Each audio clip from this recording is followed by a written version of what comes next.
আসসালামু আলাইকুম প্রিয় ভিউয়ার্স, আশা করি সকলেই ভালো আছেন। আজকে আমরা পাশ ফেল সংক্রান্ত একটা গুরুত্বপূর্ণ ম্যাথ নিয়ে আপনাদের সামনে হাজির হয়েছি। আজকে যেই ম্যাথটি নিয়ে হাজির হয়েছি সেই ম্যাথটি বিভিন্ন চাকরি পরীক্ষা প্রায় সময় আসে। তো এই ধরনের ম্যাথগুলো বিভিন্ন কম্পিটিটিভ পরীক্ষা আমরা খুবই গোলমাল করে আসি। তো আজকে আমি আপনাদের এমন একটা টেকনিক শিখিয়ে দেবো যে টেকনিকের মাধ্যমে পাশ ফেল সংক্রান্ত যে কোনো অঙ্ক খুব অল্প সময়ে সমাধান করতে পারবেন এবং যে কোনো উপায় আসুক না কেন কোনো সমস্যা হবে না। তো আসুন কথা না বাড়িয়ে আমরা মূল আলোচনায় চলে যাই। আমরা এখানে একটা অঙ্ক লিখে রেখেছি, একটি পরীক্ষায় 50% গণিতে এবং 40% ইংরেজিতে পাশ করে এবং উভয় বিষয়ে 20% পাশ করে, তাহলে উভয় বিষয়ে শতকরা ফেলের হার কত এটা আপনাদের বের করতে হবে। তো এই ধরনের অঙ্ক সমাধানের ক্ষেত্রে এর আগে একটা টেকনিক আপনাদের শিখিয়ে দিয়েছিলাম।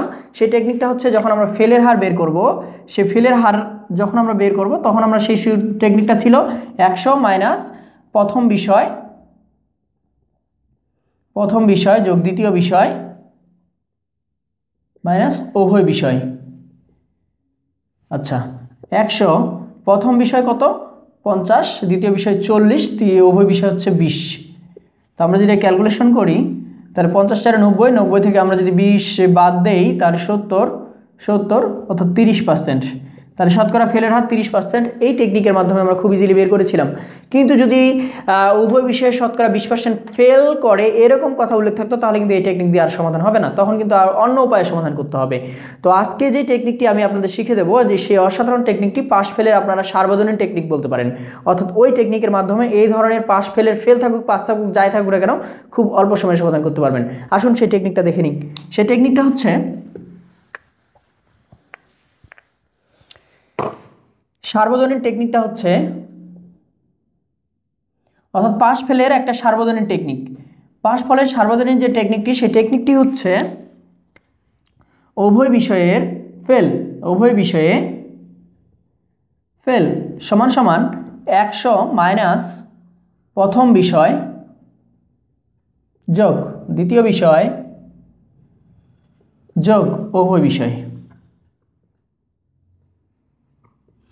তো দেখুন এখানে প্রথম বিষয় দ্বিতীয় বিষয় যোগ উভয় বিষয়, এখানে কিন্তু আমরা সবগুলো যোগ করেছি। তো সবগুলা যোগ করার সময় অর্থাৎ এই টেকনিকটা যদি আপনারা আয়ত্ত করতে পারেন তাহলে পাস ফেল সংক্রান্ত সব ধরনের অঙ্ক খুব ইজিলি সমাধান করতে পারবেন। কিন্তু এখানে একটু খালি শুধু মাথা খাটাইতে হবে যে প্রথম বিষয় দ্বিতীয় বিষয় আর উভয় বিষয় কি। উভয় বিষয় প্রশ্নে যা আছে তাই, সেটা ফেল থাকুক পাস থাকুক যাই মন তাই থাকুক, উভয় বিষয় যা আছে তাই। কিন্তু প্রথম বিষয় আর দ্বিতীয় বিষয়ের ক্ষেত্রে একটু চিন্তা করতে হবে বা একটু বের করতে হবে। তো বের করার সময় আপনাদের মনে রাখতে হবে যে উভয় বিষয় কি অবস্থায় আছে। যদি উভয় বিষয় এখানে দেখেন উভয় বিষয় কি আছে পাস, যদি উভয় বিষয় এবং অন্যান্য বিষয় একই থাকে, যদি উভয় বিষয় এবং অন্যান্য বিষয় উভয় থাকে তাহলে প্রথম বিষয় থাকে উভয় বিষয় বাদ দিয়ে প্রথম বিষয় বের হবে, দ্বিতীয় বিষয়ের সাথে উভয় বিষয় বাদ দিয়ে দ্বিতীয় বিষয় বের হবে। তাহলে আমরা সমাধান করি। আসুন 100 মাইনাস প্রথম বিষয় কত দেওয়া আছে 50 মাইনাস 20 যোগ দ্বিতীয় বিষয় দেওয়া আছে 40 মাইনাস 20 যোগ উভয় বিষয় দেওয়া আছে 20, উভয় বিষয় যা ছিল তাই। তাহলে 100 মাইনাস 50 থেকে 30 20 যোগ 20, 30 আর 20 হচ্ছে কত 50, 50 আর 20 70। তাহলে 100 মাইনাস 70 অতএব 30%। এর আগে যে আমরা সমাধান করলাম সেখানে কিন্তু 30% বের হয়েছিল, এখানে কিন্তু 30% বের হয়েছে, অর্থাৎ একই কিন্তু উত্তরটা।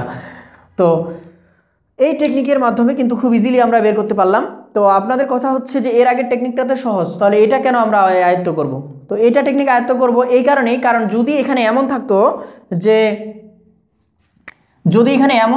20% ফেল করে, যে একটি পরীক্ষায় 50% গণিতে এবং 40% ইংরেজিতে পাশ করে, দেখুন এখানে কিন্তু পাস, কিন্তু উভয় বিষয়ে হচ্ছে 20% ফেল করে, এখানে কিন্তু ফেলের কথা দেওয়া আছে, অর্থাৎ উভয় বিষয়ে কিন্তু ফেলের কথা দেওয়া আছে।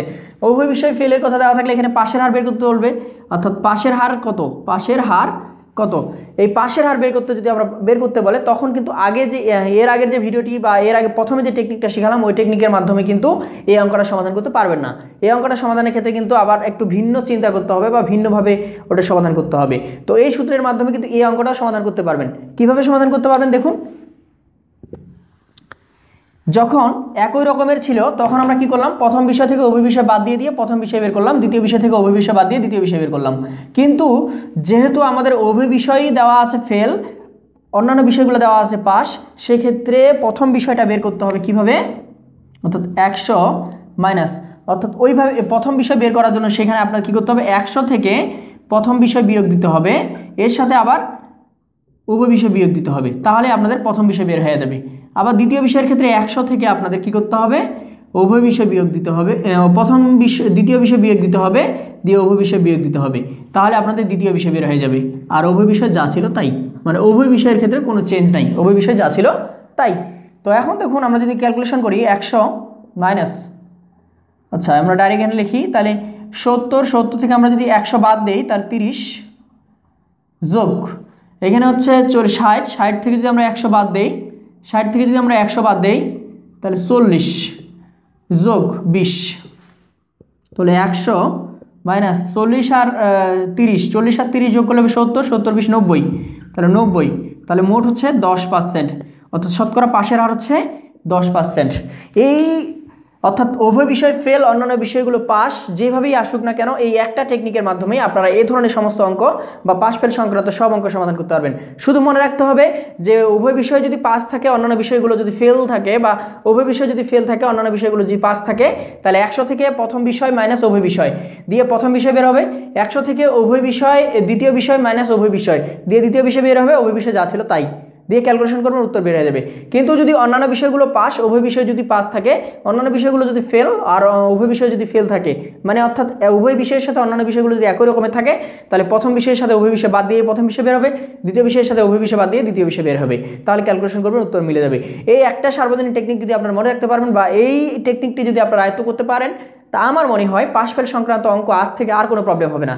এরপরে পাস ফেল সংক্রান্ত অঙ্কগুলো আরেকটি ভিন্নভাবে হতে পারে, আমরা এই পরের ভিডিওতে সেগুলো সমাধান করে দেওয়ার চেষ্টা করব। তাই আমাদের এই টেকনিকটি বা আমাদের এই ভিডিওগুলো আপনাদের কেমন লাগে তা অবশ্যই ইউটিউবের কমেন্ট বক্সে কমেন্ট করে জানাবেন।